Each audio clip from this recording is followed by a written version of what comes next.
नमस्कार दोस्तों, मैं आरिफ हुसैन, नर्सिंग ऑफिसर, आपका नरगिस मेडिकल नॉलेज चैनल में स्वागत करता हूं। कैसे हो दोस्तों? उम्मीद करता हूं आप बहुत अच्छे होंगे।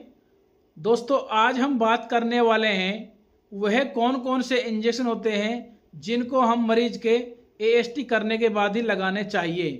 तो दोस्तों, उससे पहले हम बात कर लेते हैं कि एएसटी होता क्या है और ये कैसे लगाया जाता है। तो दोस्तों, पूरी जानकारी जानने के लिए आप हमारे वीडियो को अंत तक देखें और यदि दोस्तों चैनल पे पहली बार आए हैं तो प्लीज़ चैनल को सब्सक्राइब जरूर करें जिससे हमको मोटिवेशन मिलता रहे। चलिए दोस्तों, स्टार्ट करते हैं आज की वीडियो। तो दोस्तों, सबसे पहले हम बात कर लेते हैं एएसटी टेस्ट होता क्या है। तो दोस्तों, मैं बताना चाहता हूँ, सबसे पहले एएसटी की फुल फॉर्म बताना चाहता हूँ कि दोस्तों एएसटी को हम एंटी सेंसिटिविटी टेस्ट कहते हैं। ये एक प्रकार का टेस्ट है जो मरीज में इंजेक्शन लगाने के पहले परफॉर्म किया जाता है, जिससे ये पता लगाया जा सके कि कहीं वो मरीज उस इंजेक्शन से सेंसिटिविटी तो नहीं है, जिससे कोई प्रॉब्लम तो नहीं हो जाए। और दोस्तों, यदि कोई मरीज उस इंजेक्शन से सेंसिटिविटी है तो उस मरीज को उस इंजेक्शन को नहीं लगाना चाहिए, जिसके लिए हमने एएसटी टेस्ट किया है। और यदि कोई प्रॉब्लम नहीं आती है तो आप उसको बेहिचक इंजेक्शन को मरीज के लगा सकते हैं। और दोस्तों, अब हम बात कर लेते हैं एएसटी टेस्ट कैसे किया जाता है।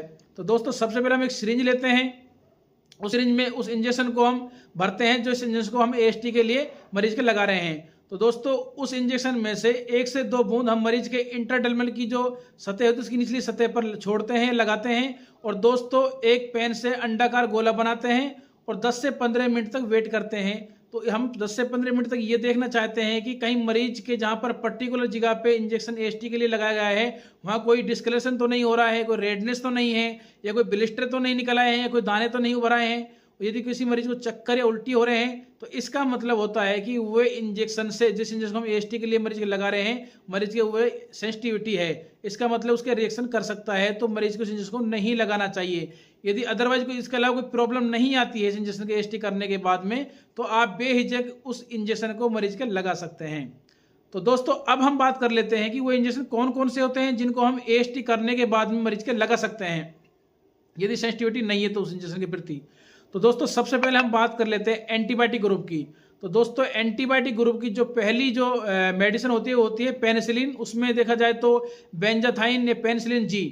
इसके अलावा दोस्तों देखा जाए तो इसी एंटीबायोटिक ग्रुप में सेफालोस्पिरिन नाम की जो ग्रुप होती है उसमें सेप्ट्राक्सोन, सेप्टोक्सिम, सेफोरेक्जिम, सेफोपेराजोन, सेप्टाजोडाइम, ये कुछ एंटीबायोटिक है। इसको एएसटी करने के बाद ही मरीज के लगाना चाहिए।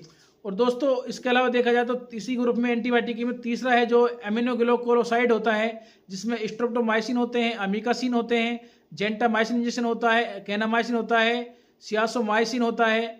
और इसके अलावा देखा जाए तो एंटीबायोटिक के तौर पे दोस्तों टेट्रासाइक्लिन, क्लोरोफेमनिकोल, सिप्रोफ्लोक्सिन, ओफ्लेक्सिन, लियोफ्लेक्सिन, ये कुछ एंटीबायोटिक इंजेक्शन है जिनको आप एएसटी करने के बाद ही मरीज के लगाना चाहिए।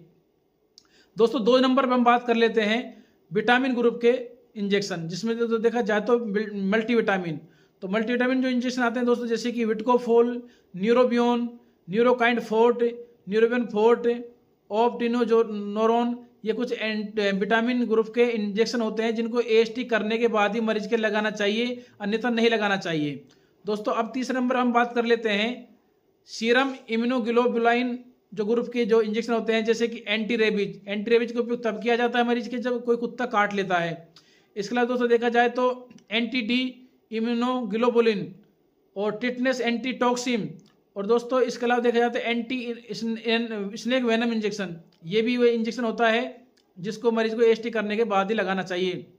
लेकिन दोस्तों, जो एंटी स्नेक वेनम इंजेक्शन होता है, इसको डॉक्टर जब भी कोई क्रिटिकल कंडीशन में सांप का काटने के बाद हॉस्पिटल पहुंचता है तो बिना एएसटी के डॉक्टर लगाते हैं, क्योंकि उस टाइम इमरजेंसी कंडीशन में इतना समय नहीं होता है जिससे हम मरीज की एएसटी के लिए इस इंजेक्शन को लगा सके। तो दोस्तों, इसको तुरंत लगा देते हैं डॉक्टर, क्योंकि दोस्तों उस टाइम उसकी जान बचाना पहली प्रायोरिटी होती है। और दोस्तों, इसके अलावा बहुत सी चीज़ों तो ये कहा गया है कि पेन किलर जो इंजेक्शन होते हैं, पीपे इंजेक्शन होते हैं या फिर एंटी एमिटिक इंजेक्शन होते हैं, उनको भी एएसटी करना चाहिए। लेकिन दोस्तों, इनके कोई ज़्यादातर साइड इफेक्ट देखने को आज तक मिले नहीं है और होते भी नहीं है। और दोस्तों, मैं बताना चाहता हूँ, एक जगह तो ये भी पढ़ा गया, देखा गया है कि जो ऑन्डेस्ट्रोन इंजेक्शन होता है, इसका इतना गंभीर रिएक्शन होता है कि दोस्तों ये कहा जाता है कि इंसान को जिसके इंजेक्शन लगाया जाता है हार्ट अटैक भी हो सकता है, उसको हार्ट अटैक का कारण भी बन सकता है। तो इसलिए दोस्तों, इन इंजेक्शन को जब भी आप लगाए तो एसटी करने के बाद ही लगाना चाहिए। तो दोस्तों ये थी आज की वीडियो, एक छोटी सी जानकारी जो आपको कैसी लगी। यदि अच्छी लगे लाइक करें, शेयर करें, कमेंट करें, और चैनल पे पहली बार आए हैं तो प्लीज़ चैनल को सब्सक्राइब जरूर करें, जिससे हमको मोटिवेशन मिलता रहे और आगे हम आपको अच्छी अच्छी वीडियो लाते रहें। और दोस्तों बेल आइकन घंटे को जरूर दबाएं, जिससे जब भी हम वीडियो आपके लिए अपलोड करें तो आपके पास में नोटिफिकेशन सबसे पहले पहुंचे। और दोस्तों आप कमेंट में हमको जरूर बताएं जो भी वीडियो आप बनवाना चाहते हैं, जिस भी टॉपिक पर हम उस वीडियो को बना सके और आपके हम कमेंट को पढ़ सके। तो दोस्तों आज की वीडियो इतना ही। जय हिंद, जय भारत।